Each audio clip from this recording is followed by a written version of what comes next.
Dans la vidéo précédente, nous avions vu les opérateurs en Python. Nous avons vu qu'il y a plusieurs types d'opérateurs, mais nous n'avons abordé que trois types d'opérateurs. Les opérateurs arithmétiques, les opérateurs de chaîne et les opérateurs de comparaison. Et dans cette vidéo qui sera divisée en deux sous-vidéos, nous allons parler des variables. Et dans la première qui est en cours, nous n'allons pas toucher à du code, c'est-à-dire que nous n'allons pas ouvrir le VSC, mais on va plutôt à travers des diapositives, expliquer la notion de variable, son utilité. Pourquoi cela? Nous allons essayer de comprendre un peu le mécanisme en fait qui se cache derrière les variables. Ainsi, cela va vous permettre en fait de comprendre un peu mieux le fonctionnement des variables. Donc, en premier lieu, on va définir ce que c'est qu'une variable. Et c'est quoi une variable? La variable en réalité, c'est tout simplement la notion la plus importante en programmation. En vérité, quel que soit le langage que vous apprenez, tout programme, que ce soit en production ou en développement, comme nous le faisons avec VSC, fonctionne sur des variables en fait. Et c'est quoi exactement une variable? Disons tout simplement que la variable représente tout simplement une étiquette qui est liée à l'adresse d'une donnée en mémoire de notre ordinateur.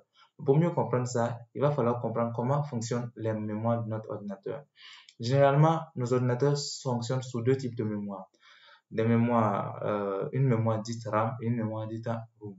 La mémoire RAM, c'est la mémoire qui est utilisée lors de l'exécution d'un programme, que ce soit en production ou en développement.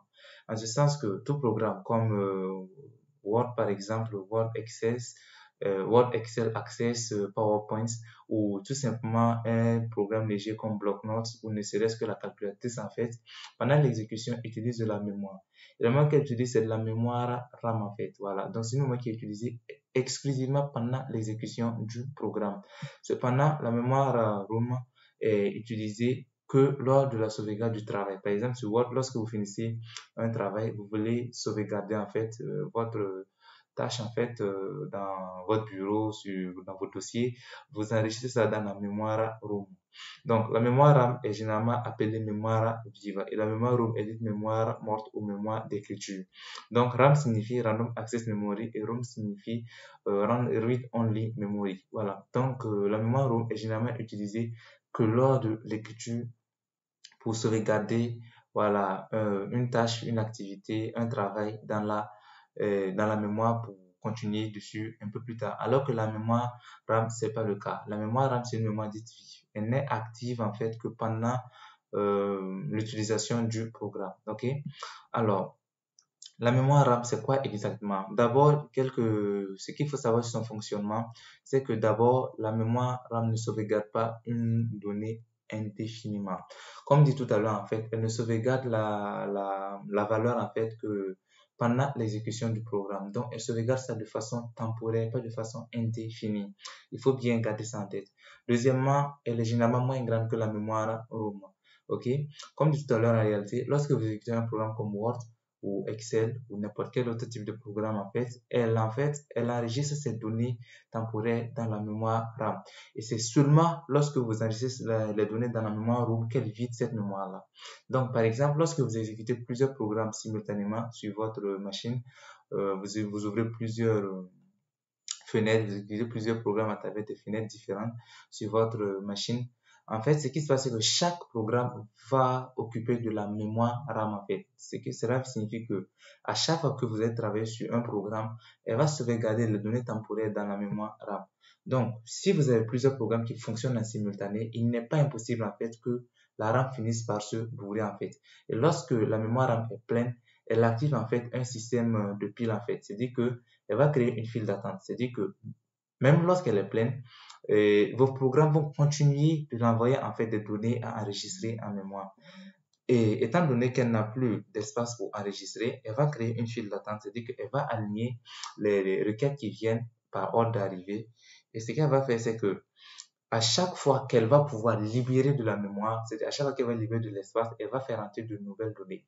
Donc, le temps d'attente, en fait, entre la libération d'un espace et l'enregistrement d'une requête, c'est-à-dire l'enregistrement d'une donnée en mémoire, crée, en fait, fait tourner en boucle vos programmes. Pourquoi? Parce que tant que les données ne sont pas enregistrées en mémoire, votre programme ne peut pas continuer de s'exécuter parce que généralement, les données qu'elle enregistre sont des données qui lui est utile pour la suite du travail, encore, voyez-vous. Donc, à ce moment-là, donc lorsque la file d'attente est longue, c'est-à-dire que les données rentrent que très doucement, très peu, on libère la mémoire en douceur. Généralement, nos programmes commencent à planter. Et c'est généralement là qu'on dit en réalité que notre ordinateur RAM ou bien notre téléphone RAM. Tout ça parce qu'on exécute plusieurs fenêtres à la fois et chaque fenêtre en fait requiert beaucoup de mémoire. Et tant qu'on va pas sauvegarder en fait dans la mémoire ROM, en fait, la mémoire RAM sera toujours pleine à craquer. Donc, la mémoire RAM, en fait, n'est pas une mémoire infinie, en fait. Donc, elle est limitée, elle est généralement même très limitée. Donc, lorsque vous avez plusieurs programmes en mémoire, il n'est pas rare que, à certains moments, en fait, elle soit pleine et ça va ralentir, en fait, le programme. Troisième chose à savoir, c'est que les emplacements d'une mémoire RAM sont aléatoirement attribués. D'accord? Lorsqu'on veut sauvegarder quelque chose en mémoire, tout ce qu'on lui dit, c'est enregistre-moi ça en mémoire. On lui dit pas en fait où est-ce qu'il doit en placer, où est-ce qu'il doit placer plutôt la donnée qu'on lui passe, d'accord? Donc la donnée sera enregistrée aléatoirement à l'intérieur, d'accord? Donc, comment est-ce que vous devez voir la mémoire RAM en fait? La mémoire RAM, pour expliquer un peu son fonctionnement, vous pouvez le voir carrément comme un casier, d'accord? Et le casier, c'est quoi? Par exemple, dans ce modèle-là, vous voyez que le casier du moins, disons que notre étagère a plusieurs casiers, d'accord?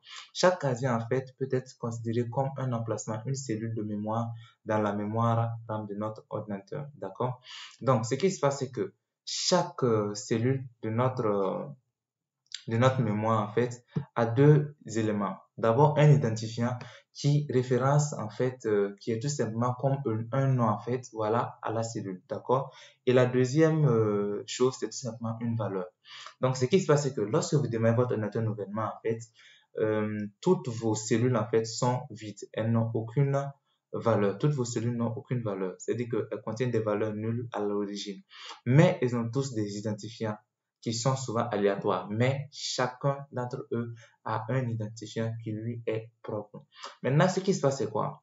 Lorsque on déclare une variable, en fait, on lie le ID, l'identifiant, à une étiquette. Et c'est généralement l'étiquette, c'est le nom de notre variable. Donc, on lie le ID, c'est-à-dire le nom de l'emplacement, à une étiquette qui est le nom de notre variable. Et on lie la valeur de la cellule, en fait, à une donnée qu'on veut garder en mémoire.